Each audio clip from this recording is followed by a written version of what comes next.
Teleamazonas presenta 24 horas con Milton Pérez.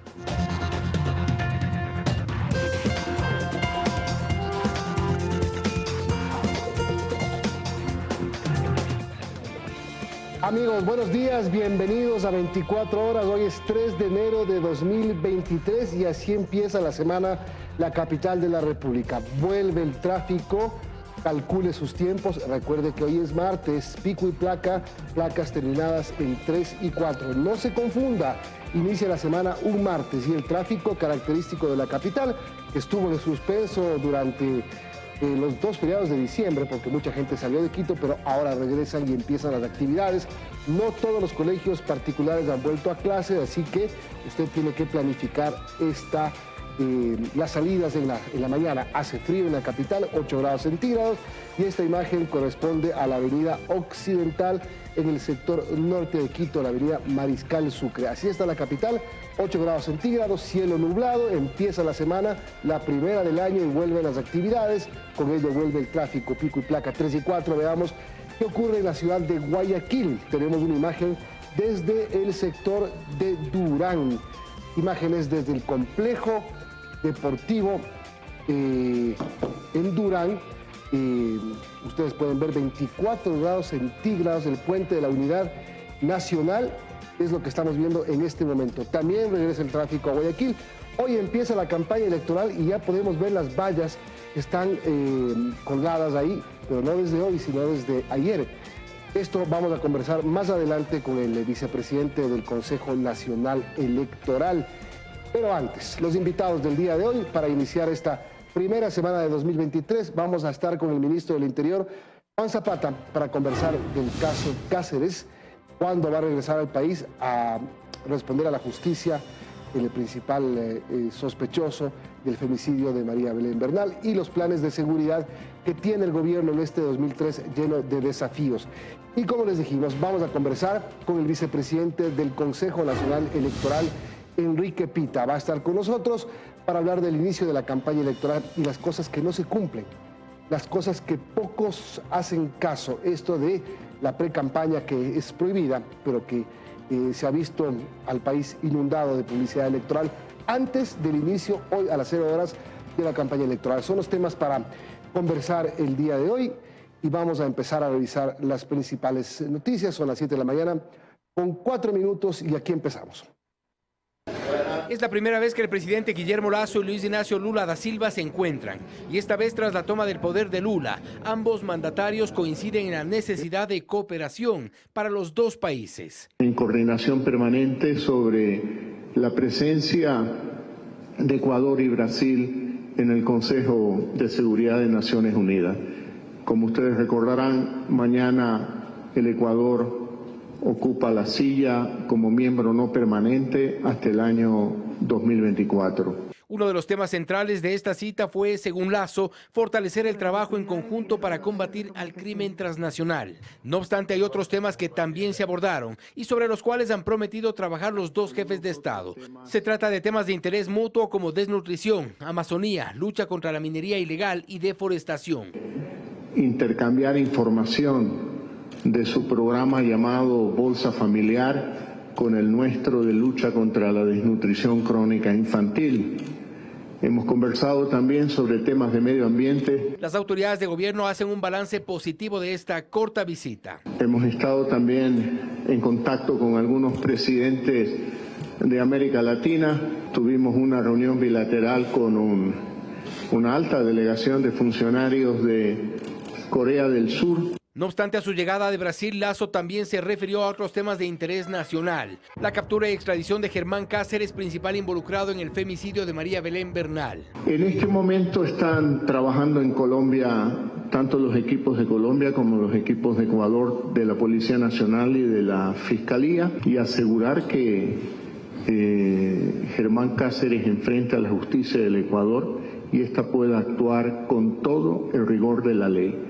Esa fue la aspiración de nuestro gobierno y coincide también con la aspiración de su madre. Por razones de seguridad, de momento no se ha precisado la fecha y hora exactas de llegada de Germán Cáceres. Justamente a propósito, Germán Cáceres está detenido en Colombia a la espera de su traslado al Ecuador. Cáceres, quien estaba siendo buscado por el femicidio de María Belén Bernal, su esposa, fue detenido el viernes 30 de diciembre en un bar de la playa de Palomino, en la zona del Caribe colombiano. Los abogados que forman parte de la defensa legal de la familia de María Belén Bernal presentarán una acusación en contra de Cáceres por el delito de femicidio, por ser el principal sospechoso de su muerte. La Fiscalía anunció que en los próximos días será trasladado a Bogotá y de ahí se procederá con los trámites pertinentes para que llegue al Ecuador y enfrente a la justicia. 7:14, vamos con imágenes en directo ahora mismo desde Santos, la pequeña ciudad de San Paulo. Ahí está el presidente Lula da Silva llegando al funeral de Pelé. Ahí está en el estadio Vila Belmiro, donde se realizan los actos fúnebres en memoria del rey Pelé, el presidente Lula da Silva. Una de las primeras actividades públicas que realiza después de haber asumido el domingo su mandato, de haber estado en Brasilia ante miles de ciudadanos que llegaron a darle la bienvenida en su tercer mandato al presidente Lula da Silva. Lo vemos entrando en el estadio Vila Belmiro, la Casa del Santos, en la casa de Pelé. Ahí está el presidente Lula da Silva. En pocos minutos más saldrá el cortejo fúnebre ya para darle el último adiós a Pelé, que ha sido velado desde ayer en este estadio. Es la imagen entonces en directo desde el estado de São Paulo, la ciudad de Santos, del estadio Vila Belmiro, donde está haciendo una masiva despedida a Pelé y ahora mismo llega el presidente Lula da Silva. 7:15. Vamos a hacer una pausa y regresamos con más enseguida.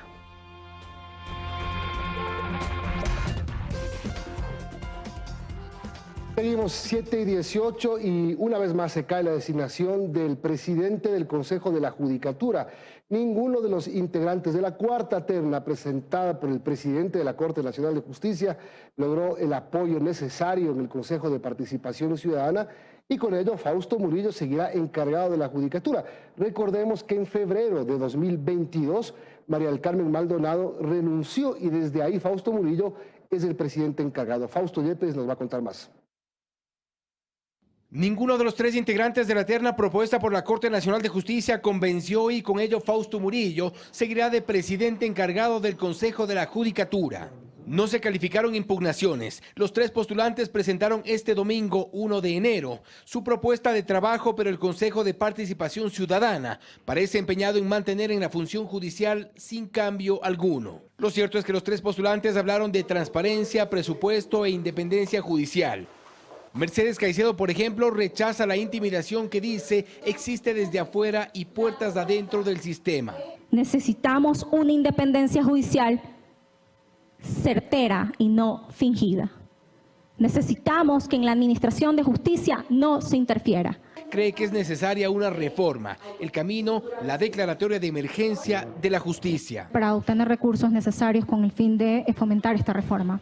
En el turno de Wilman Terán centró su propuesta en la necesidad no solo de incrementar el presupuesto para solventar las necesidades de la función judicial. Frente a los consejeros de Participación Ciudadana, reveló que al menos $7 millones se le quitaron a la función judicial. Este recorte y más dinero, más presupuesto que se está recortando. ¿Pero por qué? La cuestión es fácil. Porque no se ejecutó. La Feria de Acciones de Protección, Habeas Corpus y medidas cautelares también fueron motivo de análisis en las propuestas presentadas por los tres. Luis Rivera reconoció que existe un abuso del derecho, pero no tiene la solución en sus manos. El régimen disciplinario es trascendental para nuestro proyecto. El régimen disciplinario tomando en cuenta y respetando las sentencias de la Corte Constitucional por el debido proceso, ¿no? No obstante, ninguna de estas propuestas caló en los consejeros. No hubo mayoría a favor de ninguno. La Corte Nacional de Justicia deberá proponer una nueva terna y será el quinto intento. Y el tiempo que se quema favorece a Fausto Murillo en su encargo de presidente del Consejo de la Judicatura. Bueno, cambiamos de tema y miren esa imagen. Ayer, cuando miles retornaban de los puntos turísticos de la península de Santa Elena, los balnearios del Guayas, y ahí está el ingreso a Guayaquil. Mucha gente que venía desde Santa Elena, desde Salinas, desde Montañita, donde permanecieron el fin de año, Intenso movimiento en todas las carreteras del país hasta altas horas de la noche.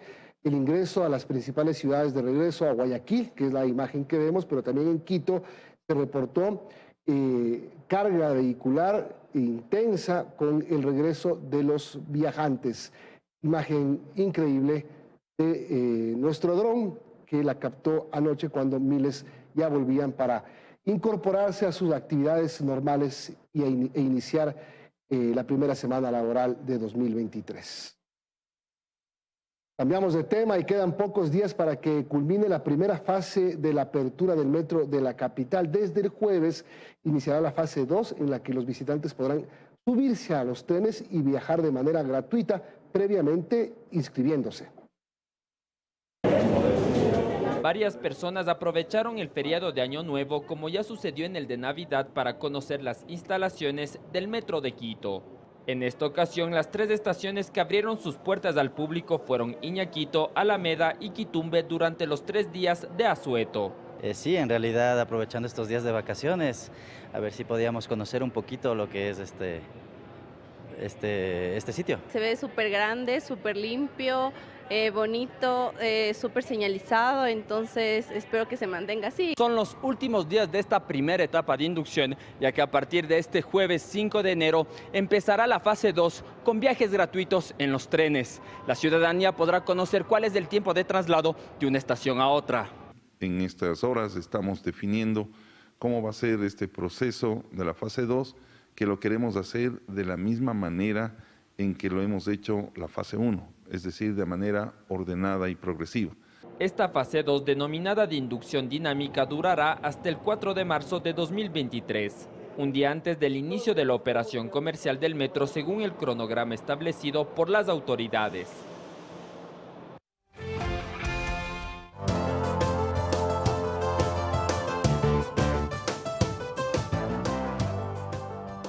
Noticias del mundo. En la cárcel de la ciudad mexicana de Juárez, los familiares de reos esperan noticias de sus seres queridos luego de un ataque que se registró en el centro penitenciario, en el cual 19 personas murieron.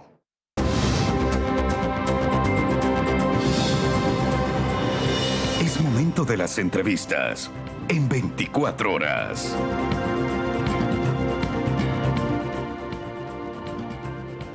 7:29, saludamos al ministro del Interior, Juan Zapata. Ministro, gracias por acompañarnos. Buen día, feliz año y éxitos en todo lo que se prevé, porque es una guerra de frente contra la delincuencia. Creo que es lo más importante, el más importante reto. Pero empecemos por cómo terminó el 2022, con la captura de Germán Cáceres.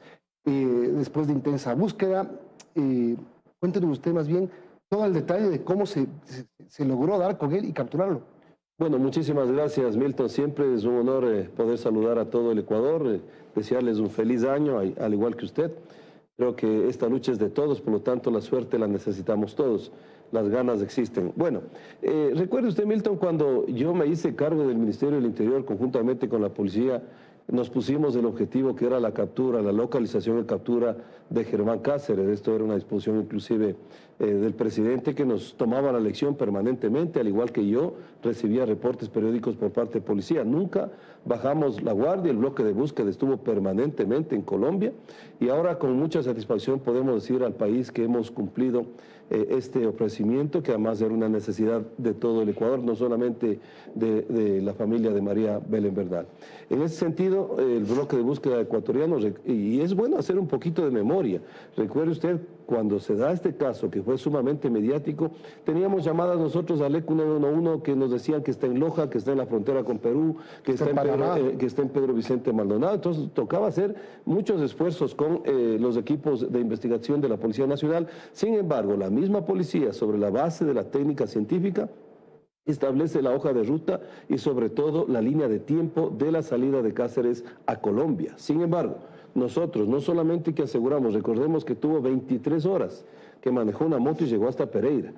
Teníamos esa línea de tiempo, por lo tanto nuestros equipos de búsqueda en coordinación, eso tenemos que ser absolutamente claros con Policía Colombiana, Fuerzas Armadas Colombiana, Fiscalía Colombiana, porque es lógico, estamos en otro territorio, pero existen siempre este intercambio de información y esta colaboración de la cual nosotros estamos muy agradecidos. Se generan las búsquedas en determinados lugares, después de Pereira, Medellín, después frontera con Panamá. Sin embargo, Ecuador asegura todo el área, Milton, aseguramos Panamá, Centroamérica, Estados Unidos e inclusive Europa e internamente Perú, Chile, Argentina, Venezuela, Colombia. Pero él estaba en una playa, digamos, en un punto pequeño, turístico de Colombia. Muy difícil acceso, Milton. Él estaba en Palomino. Él estaba trabajando.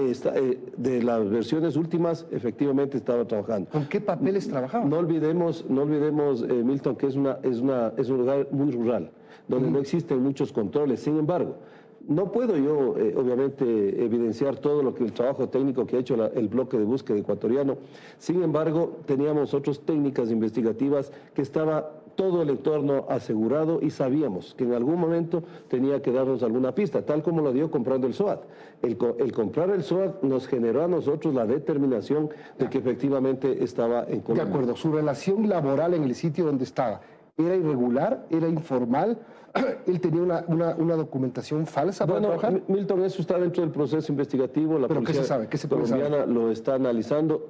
Lógico que si es que es un lugar que no tiene muchos controles, a lo mejor para entrar a trabajar quizás ni siquiera le pidieron un documento, pero habrá él también hecho alguna gestión en este sentido. Sin embargo, Milton, yo quiero reconocer algo importante. Todo este fin de semana hemos tenido una articulación exitosa, de las cuales cuando las instituciones hablamos el mismo idioma y tenemos el mismo objetivo, me refiero, Fiscalía General del Ecuador, la fiscal del caso, quiero agradecerle públicamente a la fiscal Diana Salazar, una coordinación impecable con la policía y algo de lujo, Milton, nuestra delegación diplomática de Ecuador en Colombia, toda la coordinación impecable y obviamente el agradecimiento a la Fiscalía Colombiana, a la Policía Colombiana, a Fuerzas Armadas de Colombia, que nace de una conversación entre los dos presidentes, ¿no? El presidente Lazo y el presidente Petro. Dado eso, hemos dado los pasos como corresponde y bueno, vamos por... Ya voy a los pasos de las gestiones que se hacen a alto nivel, pero quiero terminar con el tema de la captura.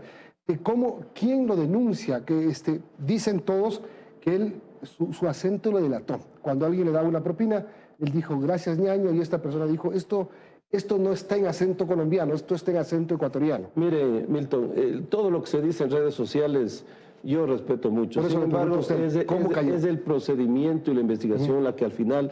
No olvidemos que esto está en instrucción fiscal, no olvidemos que está en proceso investigativo y yo no puedo adelantar muchas cosas. Sin embargo, lo que se dice en redes sociales... a veces inclusive con alguna mala intención, porque mire, el objetivo principal era la localización, captura en las condiciones que está en extraordinarias condiciones de salud y psicológicas también. Es mentira, porque creo que sí, el país debe saber cómo fue que dieron con él. Dimos a través de muchas técnicas investigativas, Milton, que la Policía Nacional, una policía eficiente que es la que tiene el Ecuador, y sus equipos investigativos lo estaban haciendo en coordinación con la Policía. De acuerdo, no me está diciendo nada, o no me quiere decir. Estoy diciendo mucho con eso, mi querido Milton. Existen técnicas investigativas que no la puedo revelar en este momento, pero que nos permiten geolocalizarle y sobre todo determinar para nosotros ir cerrando obviamente ese cono de búsqueda, porque al comienzo, recuerde usted, que inclusive había la posibilidad que haya salido por la frontera panameña hacia Centroamérica con destino a Estados Unidos. Es decir, toda esa área ha sido un trabajo muy, pero muy duro el que ha hecho Policía Nacional. Lo que también se dice en redes sociales es que llegue seguro acá, que no se vaya a escapar, que no se invente una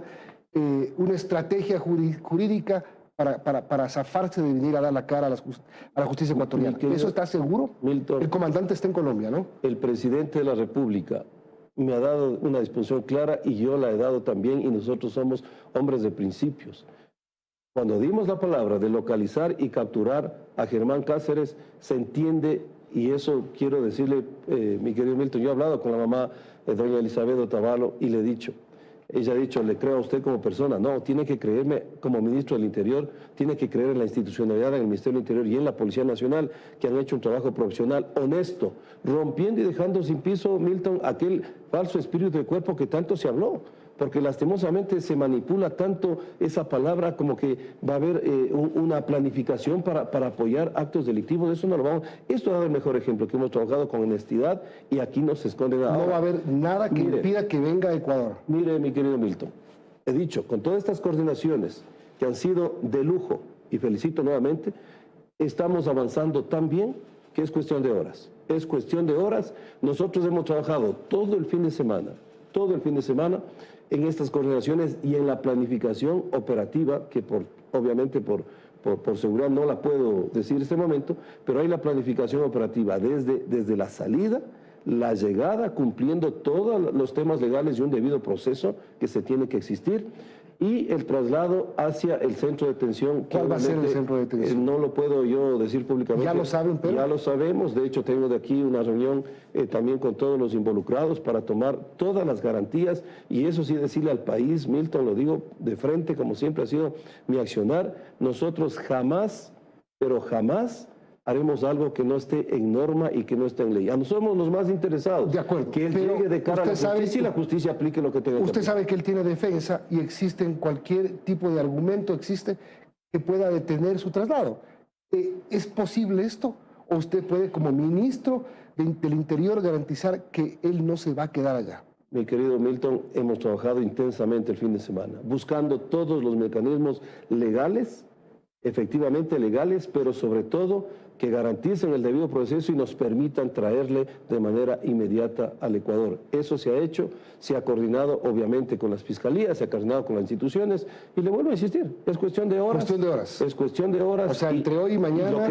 Lo que sí, Milton, quiero aquí dejar absolutamente claro para aquellas personas. Gracias a Dios yo no tengo mucho el tiempo para estar leyendo redes sociales, pero sé que alguien está dudando de que nosotros no podamos garantizar que él llegue y dé la cara a la justicia. Esa garantía, mientras nosotros la tienen, esa la quiero decir, la tienen. Hemos hecho un planeamiento operativo impecable para que esa garantía esté dada y que jamás nadie dude, ni siquiera de la institución policial, peor aún de quienes estamos al mando. Hablando de la relación entre Colombia y Ecuador, a fin de año también hubo una reunión de altos mandos militares. El plan Fronteras debe empezar a funcionar en este mes.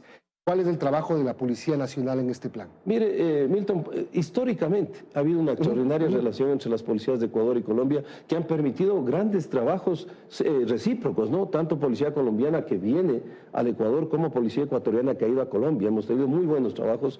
Hay un pedido del presidente Petro que desde todo punto de vista es positivo, una respuesta inmediata del presidente de la República, a tal punto que nos dio las disposiciones a los ministros que hagamos la hoja de ruta. Se generó ya la primera reunión entre los comandantes, tanto de Fuerzas Armadas como de Policía. Entiendo que en unos 15 días nos reuniremos los ministros con la finalidad de seguir acentuando su hoja de ruta para la reunión que tendrán los presidentes. Va en buen camino, son operativos y digamos son planificaciones espejo, son planes de espejos con la finalidad de generar acciones coordinadas entre Fuerzas Armadas y Policía. Por lo tanto, nosotros, obviamente, la lucha contra el crimen organizado y el narcotráfico es fundamental. Mire, Milton, en este año, algo que debe conocer el país, este año el Ecuador ha roto el récord histórico de incautación de droga. Eso voy a preguntar, ¿con cuánto cerró el 2021? 201 toneladas, casi 202 toneladas de droga incautadas en este año, que es un año puro del presidente Lazo, ¿no? Esa es la respuesta a la lucha contra el crimen organizado. El presidente dijo en 18 meses de gobierno 370 toneladas.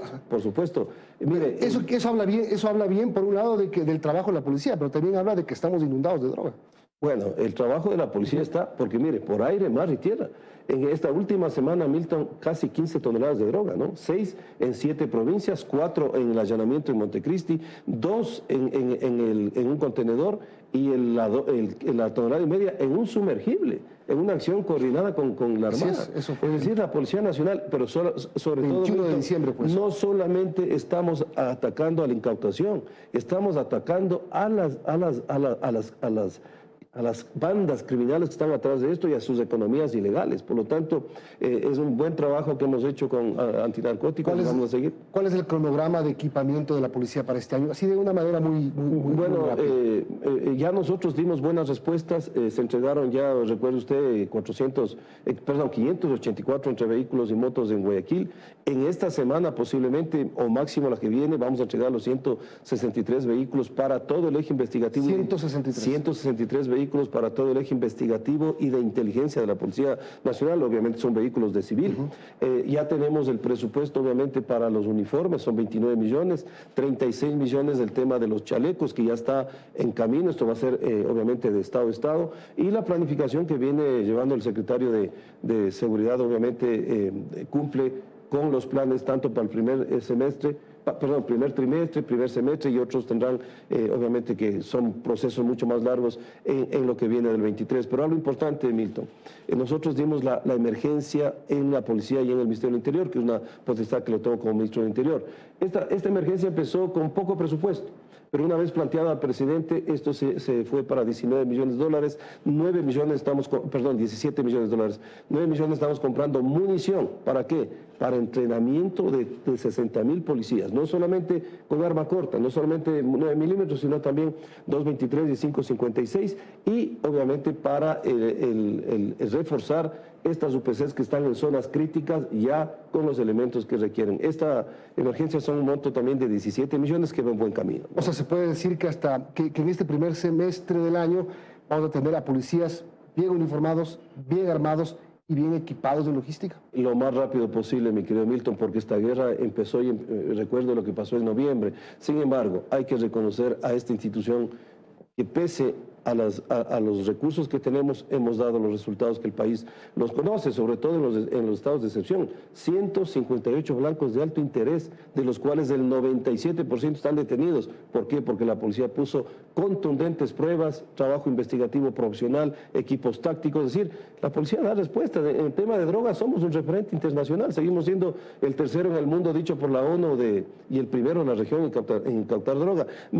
Este dato me llamó mucho la atención que me pasó antinarcóticos. Las dosis que se retiran del mercado, 1.888.000 dosis de 1.800 millones de dosis. 1.888. Imagínense lo que es esa cantidad.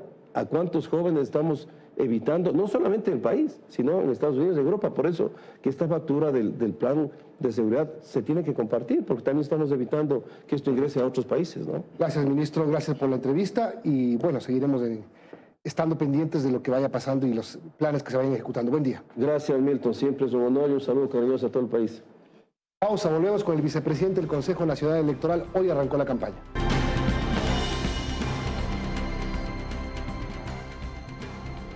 7:47, saludamos al vicepresidente del Consejo Nacional Electoral, Enrique Pita, para hablar del inicio de la campaña electoral. Vicepresidente, buen día. Empieza la campaña, pero antes de que empiece la campaña, había una pre-campaña tan grande como será seguramente este mes de campaña electoral. Usted ha podido ver en redes sociales, en televisión y seguramente personalmente cómo muchas ciudades del país están inundadas de propaganda electoral anticipada. Buen día. Buenos días, Milton. Efectivamente, hoy día arranca formalmente la campaña, pero como usted bien menciona, ha habido una precampaña electoral. Yo he afirmado públicamente, casi desvergonzada, por parte de todas las organizaciones políticas y de todos los candidatos a lo largo y ancho del país, que aprovechándose de vacíos legales que están en la ley, han podido desbordar a lo largo y ancho, insisto en eso, con propaganda. Lamentablemente, la ley no contempla, más allá de definir en algún momento dado lo que es precampaña o lo que podría ser sanciones, pero todo el mecanismo, desde el punto de vista legal, no tiene un sustento que permita que en un momento dado, como primero, lo que nos correspondería, levantar expedientes para que el Tribunal Contencioso Electoral pueda aplicar sanciones. Insisto, ha habido un desborde y eso obviamente debería de ser sancionado, y si no puede ser sancionado por la ley, debería ser sancionado por los ciudadanos, que tienen que reconocer que la indisciplina, el abuso, la desvergüenza no pueden ser méritos de personas que están postulándose para una función pública. Justamente las imágenes que acabamos de ver en el Puente de la Unidad Nacional, esas imágenes de propaganda de la candidata, de la prefecta candidata a la provincia del Guayas, el retiro que se hace no fue por parte de nadie que tenga que ver con el CNE ni con la campaña electoral, fue el Ministerio de Transporte y Obras Públicas. Y como usted dice, hay una actitud desvergonzada de muchos candidatos que no respetan nada, que no les importa nada y que buscan sacar ventaja en cualquier lugar y a cualquier momento. En buena hora que el Ministerio de Obras Públicas haya asumido esa responsabilidad, tomando como referencia el hecho de que ellos son, dentro de todo lo que es vía pública, los que tienen el derecho en un momento dado de autorizar o no cualquier tipo de publicidad. Pero mire usted, por un lado el Ministerio de Obras Públicas estaba bajando las pancartas, pero por otro lado había otras candidaturas que estaban inmediatamente colgando las suyas. Esto obviamente es un desafío total a la decencia, a la ética, a las buenas maneras, ¿verdad? Y es lo que yo insisto, hay un vacío legal, hay una desvergüenza, y lo único que podemos nosotros esperar es que el ciudadano reconozca que el que no es ético en lo poco, no es ético en lo mucho. Y en el momento de votar, o en el momento de emitir su voto o rayar su papeleta, pueda discriminar respecto a quien se merece la confianza de ser elegido, porque tiene un marco ético, un marco de valores que permita garantizarnos que sus promesas van a ser cumplidas o que va a desarrollar su gestión en una forma dentro de lo que, insisto, ético y decente. ¿Cuál es la reforma que se necesitaría hacer y de manera urgente? ¿Por qué no se lo ha hecho? Además, cuando hubo hace 2 años un cambio, una reforma en el Código de la Democracia, porque si nos ponemos a esperar que los candidatos tengan vergüenza, es de lo que muchos carecen. Es duro lo que usted dice, pero es una gran verdad. Si nos ponemos a esperar no vamos a tener éxito ninguno. Por lo tanto, la ley debería de ser, pero ya tendríamos que llevar una ley muy pormenorizada, muy extensa, ¿verdad? Pero tendríamos que esperar que los asambleístas sean los que reformen la ley. Y hay que mirar si es que los asambleístas tienen intereses en reformar la ley, porque al final del día también son políticos y tienen sus intereses políticos, y de todo este desorden y toda esta muy ligereza que permite las leyes, obviamente también ellos se benefician, pero sí tendría que definirse qué es precampaña electoral, quiénes son los que pueden ser sancionados. Porque mire usted, por ejemplo, si usted mira una pancarta, en la pancarta usted no puede establecer una responsabilidad de un candidato o de una organización política, y podría ser que Pepito, Juanita o María se les ocurrió invertir de su plata y colgar la pancarta, o esa va a ser la excusa al final. ¿Cómo elaboramos nosotros o cómo preparamos un expediente que pueda llegar a definir que el candidato o la organización política es? Por lo tanto, por ejemplo, las propagandas que se cuelgan deberían de tener un pie de imprenta, de tal manera que podemos ir a la imprenta y saber quién ordenó, con qué recursos se ordenaron. Es decir, ir achicando las posibilidades de toda esta indisciplina y ligereza que estamos conversando. Otro tema, y hablando de recursos, es las constantes denuncias, pero nada probado y ningún sancionado. Hablamos de los narcocandidatos, de la influencia del narcotráfico en las campañas electorales. Usted ha dicho, lo escuché en un medio de comunicación, decir que el Consejo Nacional Electoral no puede hacer nada, que para eso está la Fiscalía, la Policía, la UAF, etcétera. Pero hay gente que dice que el Consejo Nacional Electoral sí podría hacer algo. No, no puede. Mire usted, y tan claro el asunto que las cuentas de campaña son presentadas al Consejo Nacional Electoral 90 días después de que termina la campaña. Ahora hemos aprobado, hace un par de días se ha aprobado 2 instrumentos importantes. La una es el hecho de que va a haber un sistema informático que va a registrar, que las organizaciones políticas y los candidatos tienen que reportar inmediatamente cuáles son los aportes que están recibiendo, y eso va a estar en la posibilidad de que los ciudadanos puedan mirarlo, para efecto de ver la legitimidad del origen de esos recursos. Por otro lado, también hay una segunda parte que va a integrar esa información respecto a los aportes con instituciones como Superintendencia de Bancos, UAF y tal. Esto está demorando porque encontrar la forma como las reservas que existen alrededor de esta información puedan estar a disponibilidad del Consejo Nacional Electoral no es fácil. Sin embargo, son herramientas, pero al final del día el recurso que se utiliza no legítimo no es pues el recurso que se reporta al CNE, es el recurso que está dando la vuelta en la calle a través de regalos, a través de manifestaciones, a través de gestiones que incluso pueden llegar el día de las elecciones. Cuando el elector va y vota en un momento dado, puede quedarse con la papeleta en blanco y sale y la vende y después alguien va y la vota. Estas son situaciones que tienen que ser controladas el día de las elecciones y ojalá pudiéramos tener el apoyo, Fuerzas Armadas, policía y obviamente nuestra gente para ir mirando que circunstancias como estas pueden no darse. Lamentablemente, esto es lo que sucede. Yo le pregunto a usted como vicepresidente del Consejo Nacional Electoral y además como funcionario de larga trayectoria en la función electoral. ¿Usted ha tenido evidencia, o por lo menos sospecha, de que el narcotráfico se ha inmiscuido en candidaturas? Esto es una experiencia nueva, Milton, no es de tiempos atrás. Hoy estamos viviendo un escenario totalmente nuevo en el país y tenemos que mirarnos en el espejo de Colombia y México. Por lo tanto, no podemos estar desprevenidos, tenemos que trabajar con toda la cautela posible, pero insisto, ya estas son responsabilidades del gobierno nacional, obviamente de Fuerzas Armadas, de UAFE y del Ministerio de Gobierno, porque todo esto perturba la democracia del país. Nosotros construimos procesos electorales.